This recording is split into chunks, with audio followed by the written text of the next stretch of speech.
এই দুইজন এখন মব স্টার হিসেবে এই দুজনকে গুপ্ত শিবির বলে মেরেছেন আপনারা। আপনি ধরেন এই দুজনকে গুপ্ত গুপ্ত বলে শাহবাগ থানায় মেরেছেন ওনারা। আপনাদের কাছে চাপাতি কিরিস কোন আমি অস্বীকার করছি না ভাই, লাঠি হলো অস্ত্র। না না, আপনাকে আমি অস্বীকার করছি না। আপনাদের যে নেতাকর্মী ছিল তাদের হাতে অস্ত্র ছিল, তাদের হাতেও তাদের হাতে লাঠি ছিল প্রথম। তাহলে আপনাদের আমাদেরকে মেরে ওইখান থেকে বিতাড়িত করেছেন। তাহলে কেন আপনাদের কাছে লাঠি হলো অস্ত্র? কিন্তু চাপাতি আর কিরিস কোন অস্ত্র না। একটা লিস্ট, এটাতে 28 জন ডাকসুর প্যানেল, এই লিস্টে মোসাদ্দেক এবি জুবারের নাম প্রিন্ট করে কেউ হলে দিয়েছে। উনি কোনো ধরনের তথ্য প্রমাণ ছাড়া এটার দায় ছাত্র শিবিরের উপর চাপাই দিচ্ছে। এখানে হচ্ছে মিডিয়াতে এসেছে, সামাজিক মাধ্যমে এসেছে, ওই নির্বাচনের সময় ওনাদের রাজনীতির স্বরূপটা এখানে বোঝা যায় যে নাসির ভাই কথা বলবেন, রাকিব ভাই পাশ থেকে বলবেন, শিবিরের উপর দায় দিয়ে দাও। এই কাজটা যে ছাত্রদলই করে নাই মোসাদ্দেকদের উপর দায় চাপানোর জন্য, সেইটা ওনারা কিভাবে প্রমাণ? ওই সময় থেকে আমরা জানতাম মোসাদ্দেক এখানে পাশ করবে এবং ভবিষ্যতে শিবিরের হয়ে কাজ করবে।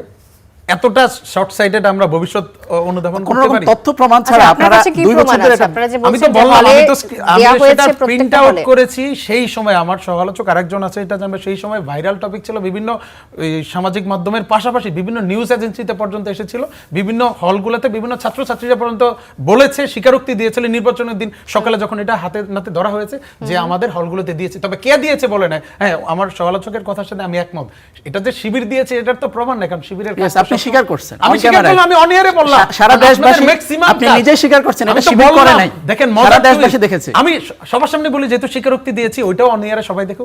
এই 28 জনের মধ্যে শুধুমাত্র এই 2 জন বাইরের, এবং এই 2 জন এখন মব স্টার হিসেবে এই দুজনকে গুপ্ত শিবির বলে মেরেছেন আপনারা। আপনি ধরেন এই দুজনকে গুপ্ত গুপ্ত বলে শাহবাগ থানায় মেরেছেন ওনারা। আমি বললাম বাকি 26 জনকে পাশ করানোর জন্য আমরা কাজ করছি। তাহলে আমাদের তো প্যানেল ছিল না রে ভাই, আমাদের সম্ভবত ছাত্র দলের প্যানেল ছিল না, এজন্য শিবিরের 26 জনকে পাশ করানোর পাশাপাশি না, আপনি ট্যাগ দিলে সমস্যা না, কিন্তু ট্যাগ দিয়ে যখন পিটাবেন পুলিশের সামনে, মিডিয়ার সামনে, দেখেন জাতি না ইস্যু, আপনি ইস্যুটাকে অন্য দিকে নিচ্ছেন। গুপ্ত গুপ্ত বলে ওদেরকে মেরেছেন বলছেন। না না, এটা ইস্যু শাহবাগ থানায় যার সাথে ইস্যু ছিল ভাই, অন্য দিকে যাচ্ছেন। গুপ্ত গুপ্ত বলে মোসাদ্দেক এবি জুবারকে মারা হয়েছে। সেই ছেলেটাকে কিন্তু কেউ টর্চার করে নাই, যে যার আইডি থেকে বয়া ফটো কার্ডও যদি বলি, তাকে নিয়ে কিন্তু ইস্যু ছিল না। তাকে বাঁচানোর জন্য বলতেছেন আপনাদের কথা অনুযায়ী অন্য একটা টক শোতে আপনি স্বীকার করেছেন। আপনি স্বীকার করেছেন 200 লোক নিয়ে থানায় যে হামলা করছেন, আপনি স্বীকার আব্দুল্লাহ করেছেন। মাহমুদকে বাঁচানোর জন্য এবি জুবায়ের এবং মোসাদ্দেক ফেসবুকে স্ট্যাটাস দিয়েছে, আমরা শাহবাগ থানায় যাচ্ছি, আপনারাও আসুন, এবং সেটা অনলাইনে সকলের সামনে উন্মুক্ত। আপনি তো মব করার জন্য এখানে গিয়েছিলেন। দুর্ভাগ্যজনকভাবে 5 আগস্টের পরে যেই মবটা করতে পেরেছিলেন, 12ই ফেব্রুয়ারিতে নির্বাচনে জনগণ সেটা বুঝে গিয়েছে, এজন্য তাদের ডাকে সাড়া দেয়নি।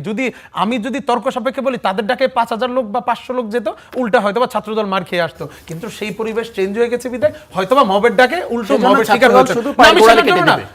আপনি কি নিশ্চিত সেটার কোনো প্রমাণ আজ পর্যন্ত হয়েছে ছাত্রদলের কোন নেতা করেছে? ছাত্রদলের নেতা এমইএস কলেজের সদস্য সচিব, হ্যাঁ, তার হাতে ছিল, আমি অস্বীকার করি না। সে বলেছে সহ ছবি ভাইরাল হয়েছে। সে না, চাপাতি না, মিথ্যা কথা বলছেন কেন? তার হাতে কি ছিল সেটা সে কুড়িয়ে নিয়েছে, তাহলে সেটাকে এন্ডোর্স করুন। সে তো বলেছে মিডিয়াতে সাক্ষাৎকার দিয়েছে, আমি সেটা কুড়িয়ে নিয়েছি। চাপাতি কিরিস কোন আমি অস্বীকার করছি না ভাই, লাঠি হলো অস্ত্র। না না, আপনাকে আমি অস্বীকার করছি না। আপনাদের যে নেতাকর্মী ছিল তাদের হাতে অস্ত্র ছিল, তাদের হাতেও লাঠি ছিল প্রথম। তাহলে আপনাদের আমাদেরকে মেরে ওইখান থেকে বিতাড়িত করেছেন। তাহলে কেন আপনাদের কাছে লাঠি হলো অস্ত্র? কিন্তু না না, চাপাতি আর কিরিস কোন অস্ত্র না। কিরিস ছিল না, তার প্রমাণ কি? কারণ সে তো বলেছে, যেহেতু তাকে আপনি এন্ডোর্স করেছেন। ভাই ভিডিওতে দেখা গেছে দুজন দুরকম দাবি করবেন, আসলে এটা এখানে সমাধান হওয়ার বিষয় না। আপনাদের দুজনের তর্ক চলতে থাকবে এই বিষয়ে, আসলে দুজন দুজনকে দোষারোপ করবে। আমি আবারও আসবো আপনার কাছে।